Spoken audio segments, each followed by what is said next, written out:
నమస్తే అండి. ఒక సామెత, తాటి చెట్టు ఎందుకు ఎక్కావురా బోడి మల్లన్న అంటే దూడకి గడ్డి కోసం అన్నట్ట. అంటే మాటకి మాట దేనికి ఎక్కాడో దేనికి సంబంధం లేకుండా ఉంది.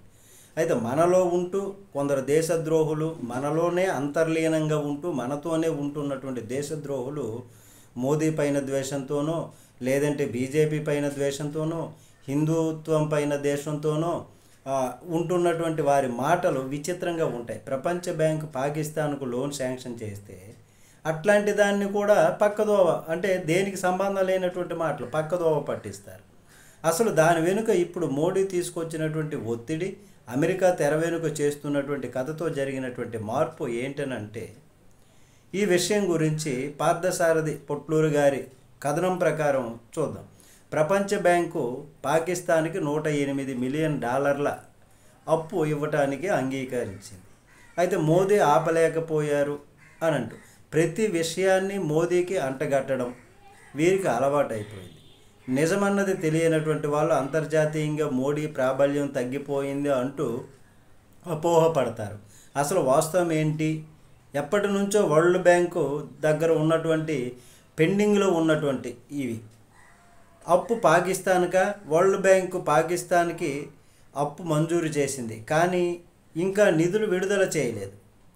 లోన్ శాంక్షన్ చేశారంటే వరల్డ్ బ్యాంకు అప్పుగా ఇచ్చే $108 మిలియన్ పాకిస్తాన్లోని ఖైబర్ పఖ్తూన్ఖ్వా ప్రావిన్స్లోని మహిళలు, బాలికల విద్య, వైద్యం కోసం ఖర్చు చేయడానికి అప్రూవ్ చేసింది.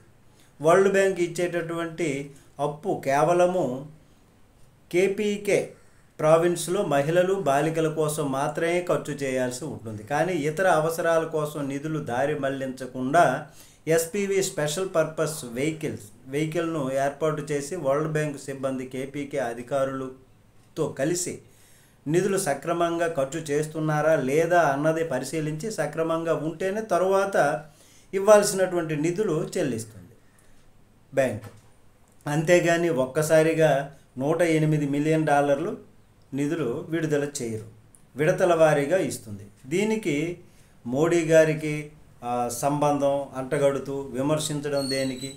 కేపీకే ప్రావిన్స్ పాకిస్తాన్లో ఎప్పటికీ ఉండేది కాదు, ఎప్పటికైనా ఆఫ్ఘనిస్తాన్లో కలిసిపోయేదే. కానీ అప్పు తిరిగి చెల్లించాల్సింది మాత్రం పాకిస్తాన్ ప్రభుత్వమే.